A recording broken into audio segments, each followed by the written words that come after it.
Bonjour à tous et à toutes et bienvenue sur la chaîne Reflet de Lune, j'espère que vous allez bien. Merci aux personnes qui reviennent, merci pour vos likes, merci pour vos abonnements et bienvenue aux personnes qui découvrent ma chaîne avec cette vidéo. Alors on se retrouve aujourd'hui pour les énergies de la pleine lune du 10 septembre 2022 qui aura lieu dans le signe des Poissons.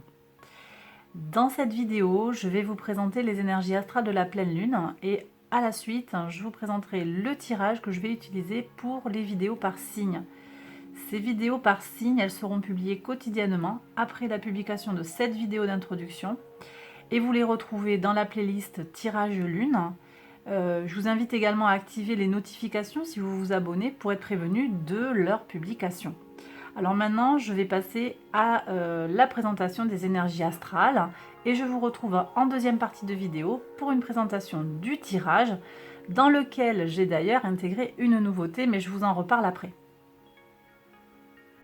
Alors cette pleine lune en Poisson, elle a lieu le 10 septembre 2022 à 11h59 du matin, heure de Paris. La lune à ce moment-là se trouve à 17,41 du signe des Poissons, c'est-à-dire en fait dans la mention 28, dont les maîtres sont la Lune et Pluton. Cette mention 28, elle vient nous parler d'une période de calme qui est propice à l'intuition et aux rêves, potentiellement prémonitoires. Alors une pleine lune, c'est une opposition entre la Lune et le Soleil. La Lune est en Poisson et le Soleil est en Vierge. Cette opposition, elle marque une mise en lumière de notre inconscient. En Poisson, elle nous parle de ce qui touche au lien à notre intuition, nos ressentis, notre sensibilité, mais également notre inconscient. Cette pleine lune, elle intervient sur l'axe Vierge-Poisson, qui est l'axe du service, mais un service sans sacrifice. Il s'agit d'une pleine lune qui est positive, positive pour les signes de terre en particulier, Capricorne, Taureau, Vierge, et les signes d'eau, Cancer, Scorpion, Poisson. Elle peut être un petit peu plus délicate pour les signes de feu et d'air. Également appelée la lune des moissons, cette pleine lune du mois de septembre nous parle de récolte. Le cycle de fertilité débuté au printemps culmine maintenant. La précédente pleine lune était également liée à la récolte, elle s'était passée au mois d'août. Alors on va maintenant regarder les aspects disharmoniques. On a un premier aspect disharmonique qui est l'opposition de Mercure à Jupiter. Cette opposition, elle nous appelle à la prudence. Attention à ne pas promettre plus que l'on ne peut donner, peut-être au nom de la justice ou de l'équilibre. Effectivement, Mercure est dans le signe de la balance, donc on est peut-être en recherche sur le plan intellectuel d'équilibre, de justesse, de justice.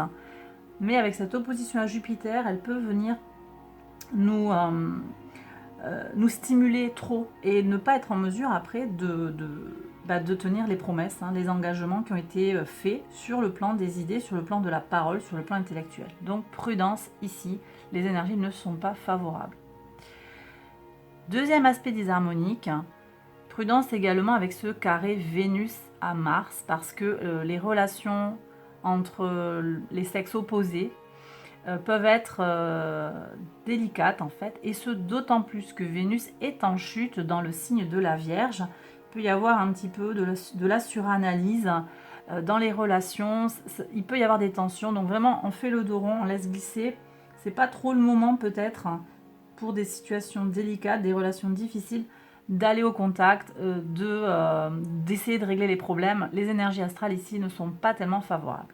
Troisième aspect disharmonique, on en a parlé plusieurs fois dans différentes séries de vidéos parce que cet aspect nous occupe depuis de nombreuses semaines, c'est Uranus qui est conjoint au nœud nord en Taureau, et donc Uranus et le nœud nord sont au carré de Saturne. Ici, des possibilités de changement sont possibles en lien avec le plaisir et les ressources matérielles et immatérielles, mais le carré Uranus-Saturne vient contrarier l'évolution en opposant nos tendances conservatrices et nos tendances radicales. On a également la notion de pression sociale qui influe sur la volonté de changement parce qu'on a Saturne qui est au carré du nœud nord et du nœud sud. Voilà, donc là, les aspects purement disharmoniques, j'ai terminé, c'est déjà pas mal. On a ensuite un aspect qui est ambigu, on va dire, qui n'est pas... ça peut tourner d'un côté ou de l'autre en fait. C'est l'opposition Soleil-Lune qui est conjointe à Neptune. La Lune est conjointe à Neptune. Et cette conjonction, elle peut prendre une direction positive comme une direction plus négative. Cette Lune conjointe à Neptune, elle renforce notre sensibilité et notre capacité à entrer en résonance avec les émotions des autres.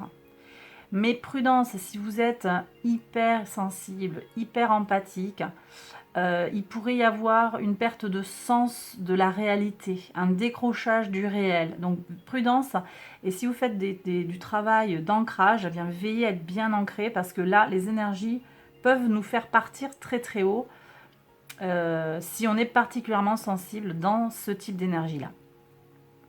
On a aussi quand même cette opposition donc, du Soleil à Neptune qui vient perturber les énergies positives de la Lune conjointe à Neptune. Donc vous voyez, il y a une ambiguïté qui se joue ici et ça va dépendre de chaque individu et de ce que vous ferez de ces énergies-là. Allez, maintenant on passe à tout ce qui a trait aux aspects harmoniques.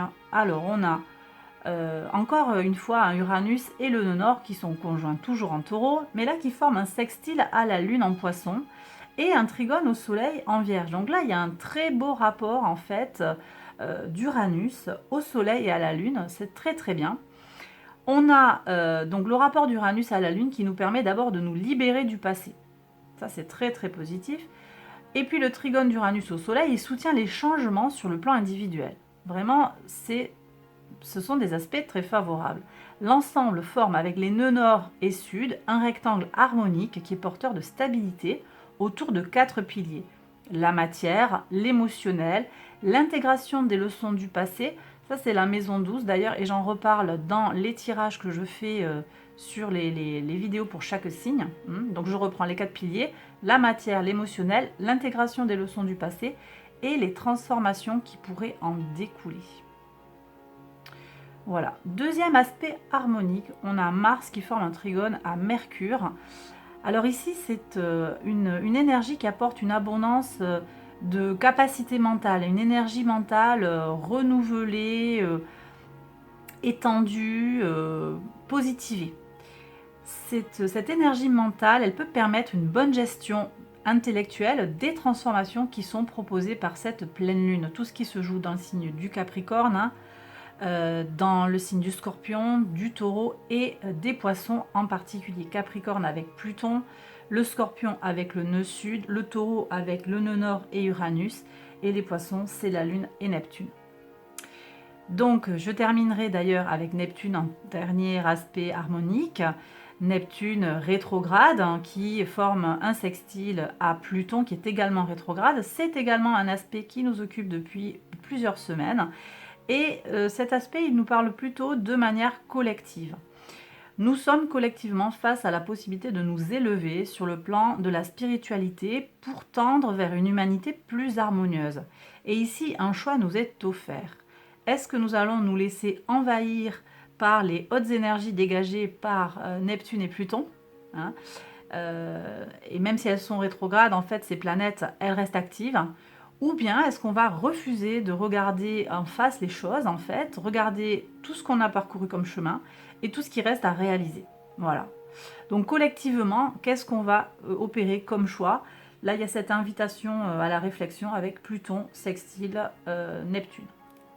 Voilà, donc j'ai terminé maintenant la présentation des énergies astrales. Et je vais vous présenter le tirage que je vais développer dans les vidéos signe par signe. Le tirage que je vous propose a pour but de vous aider à faire le point sur votre chemin de vie dans le contexte de cette pleine lune. Dans une première partie, on va se concentrer sur les enseignements de la maison 12 qui est associée par analogie au signe des poissons. Je vais prendre un oracle et un tarot pour cette partie-là de la vidéo. Avec l'oracle The Priestess of Light, on va d'abord demander à la prêtresse de lumière de nous parler de ce que vous pouvez apprendre de votre passé, de la sagesse que vous gagneriez à intégrer actuellement, de ce qu'il vous reste à apprendre et des perspectives pour votre chemin de vie. Avec le tarot Fortuna Opal Omen, on ira prendre un message personnalisé. Je tirerai 3 cartes, une pour le soleil, une pour l'ascendant et une pour la lune. Je vous ai parlé de nouveautés en introduction, et bien dans cette série de vidéos, je vous propose un nouveau format. Donc dans une deuxième partie, je vais prolonger la guidance par un tirage prédictif qui couvrira la période du 5 au 18 septembre, c'est-à-dire en gros une semaine avant et une semaine après la pleine lune. J'espère que ça vous plaira. Allez, merci d'avoir regardé jusqu'à la fin. Je vous embrasse très fort. À très vite pour la suite des vidéos. Bye bye!